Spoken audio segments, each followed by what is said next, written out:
Welcome to Saturday. We do have fun doing this. Welcome to Saturday, December 5th. Before we record these, I always nag Joey to get the wrinkles out of his shirt and sit up straight. Don't slouch. And he always positions the cameras so that we're right here, and then you see lots of wall. We're true professionals. So, to today's episode. Recap this week. Monday, we took birdhouses and thank you cards down to the nurses and doctors at UC Davis.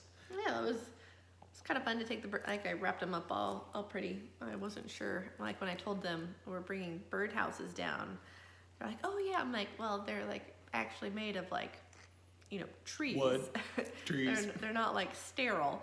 And and I showed her a picture of Ethan holding one for some size. And they're like, oh yeah, just bring them in. I'm like, well, the ICU, you're not even allowed plants or balloons. So anyway, I thought, well, I'll wrap them in plastic just to make sure. But it made it look really more It looks really nice. Like a gift. And so I think we took 15 down and met a couple of the ladies from Child Life out in front, and Paloma was there. Yeah, Paloma the dog. Amy brought Paloma down, and so that was nice because Holly got to meet Paloma, and for not having a lot of connection with the hospital, to meet Paloma, I think was a pretty thoughtful thing for Amy to bring her down, and so it was just sweet to talk to him, and so it was good. I wasn't sure how I was gonna feel. And it's that feeling like college, you had this past life in this spot. Everything is so familiar, all the roads, all the places, the timing. When we were at Point Loma, your entire life was at the college, and it was your home, and this is where you parked, and this is where you lived, and this is where you ate, and your whole entire world was really, on this campus. Yeah. And then the first time we went back after we had graduated, it was just it all looked the same, but it felt. It's not ours. Yeah. And that's how the hospital felt. It was this was you had your parking spot in the parking structure, and one of the nurses even sent me an email and referenced your room.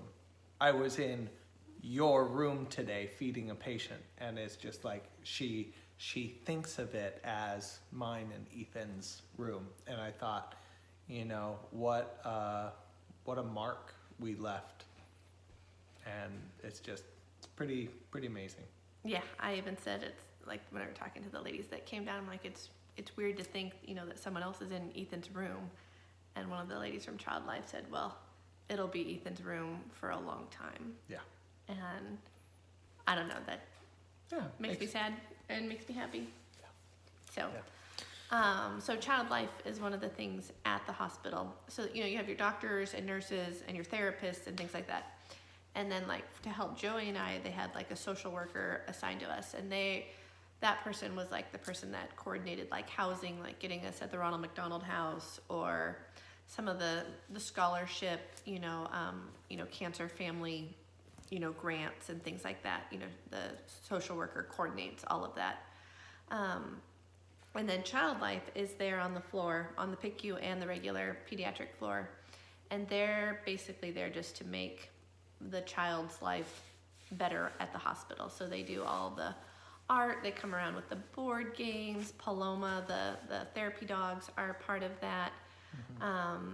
They do all sorts of stuff. A lot of it Ethan didn't participate in because he was just so sick. Yeah. But I think they're also there to help your child understand what's going on. If they had questions about what happened to them, or a procedure it's happening to them, the Child Life can help the child process that. So the main way that we participated in Child Life was with the Beads of Courage, and so that was in the final video that we did at the hospital. Episode 43. And so you see us stringing them, and then we lay them out on Ethan before we brought him home. And so they give you these cards, and the kids, earn beads based on everything that happens to them. So, you know, every day in the hospital, you know, an IV, a surgery, a physical therapy, you know, any sort of like milestone of, you know, small or large, you know, is a bead. And when Stephanie was mapping out Ethan, she had like this card that's like this big, and she was trying to write on it, and she's like, oh, there's a better way to do this. And so she got out a spreadsheet. She made a Google sheet. Oh my goodness, that Google sheet is, I mean, it's intense. Yeah. And so they have, you know, we had like the oncology card. I think they also have like a cardiac card. And then I think they have other cards like for, you know, babies that are in the NICU or like chronic illness ones. Yeah. So our beads are all like color coded to different things that would be related to like oncology. And then you get to string up your beads. And so it's a really, really cool program. It's called Beads of Courage. And they are, you know, in hospitals all over the world and in the United States. And it's a pretty special thing for the kids to be a part of. And I've been started following them on Facebook, and it's just neat to see these other kids going through, you know, courageous experiences, earning their beads. And so Ethan's are unique because his is like all one stay at the hospital. You know, some of these kids, you know, go on for years and they accumulate their beads and they can wrap them around the hospital. But Ethan's, it's a lot. yeah, I mean, this is 61 days in the hospital with 3 major surgeries and IVs. It's like it just keeps coming. It does. Oh, this is kind of loose right here. Hold on. We got to tangle. It's so long, we got to tangle. And we get all the way down here. And You're hooked on the neck. yeah, There we go. origami crane.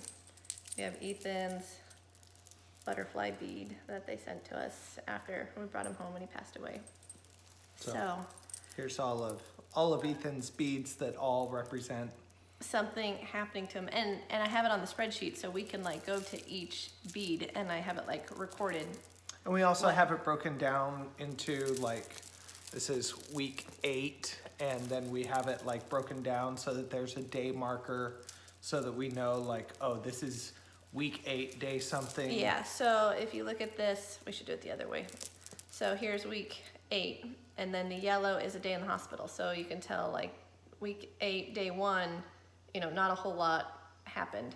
And then, you know, here is day 2, you know, day 3, so there's quite a bit that day. Day 4, day 5, so that was a lot of beads. That was a bad day. Yeah. Day 6 and day 7, and then we're at week 9. Yeah. So it's pretty remarkable to look at like his first couple days. So, you know, here was his first day in the hospital. This was the day he had the MRI, and this was his first surgery. This was his second surgery, and then, you know, all the way to, where's week 3? Like about here is his stay in the PICU, like when he was asleep on the ventilator. Yeah. So, you know, a good third of his beads is that.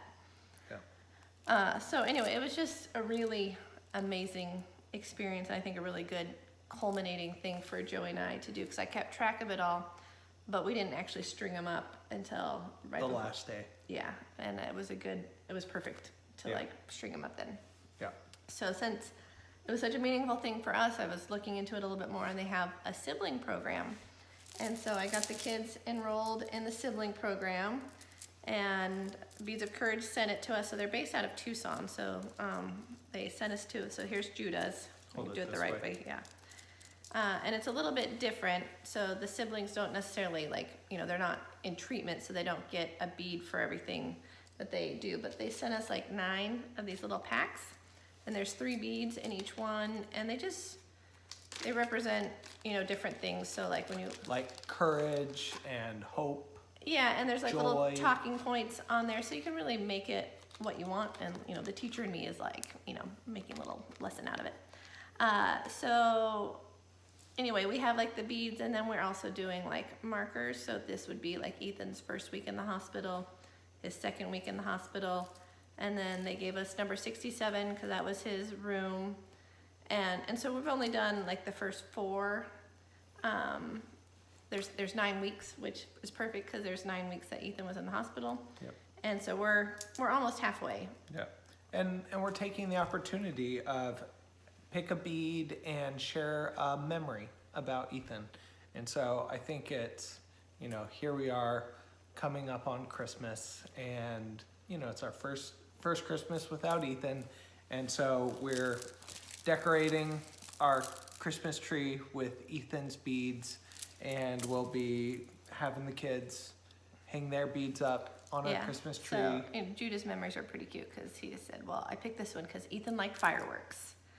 And then this one was, well, this looks like a present because, Ethan really liked presents. And he picked one, he goes, puts it on there, he goes, Ethan likes staying up late. That was his memory. Just cute and innocent. So anyways, it's a really neat program, and if you are looking for a gift for someone that has everything, like I encourage you to go to the Beads of Courage, because you can buy like a bead a month, or you can also buy like, it's called carry a bead, and so you can buy just an individual, or you can buy like a set of 12 for the whole year, and they send you something like this with 2 beads.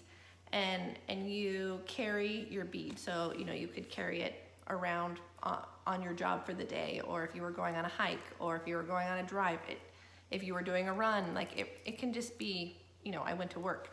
And then on the card you write down where you carried your bead, and then you keep one and you mail one back to Beads of Courage, and then they give it to a child, on a day when they earn a bead. And so I think that's a really cool thing because, Ethan got several of those that someone carried around and mailed back, and, they're like a little keepsake card that they come in. Like, some of these beads are really simple, and some of them are like designed by like real artists that, they're not just little glass beads. They're pretty involved, really nice beads, which if you have brain surgery, you deserve a really nice bead. Not to mention 3.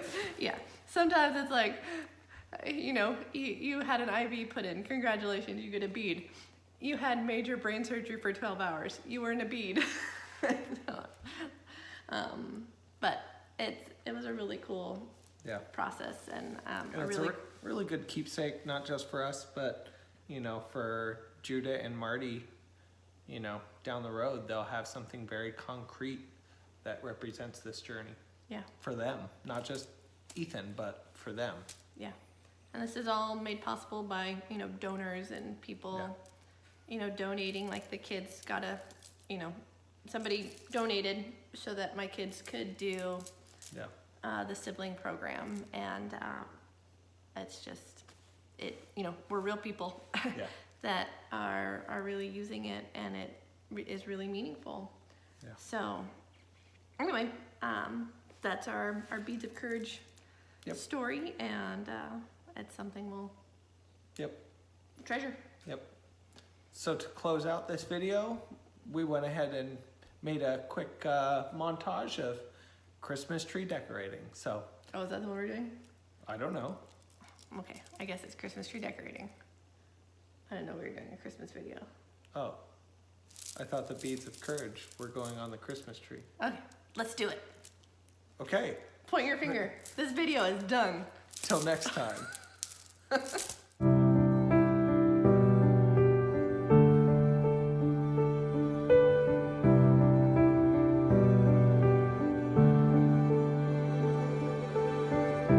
My heart is breaking in a way I never thought it could. My mind is racing with a question, are you still good? Can you make something from the wreckage? Would you take this heart and make it whole again? Though the mountains may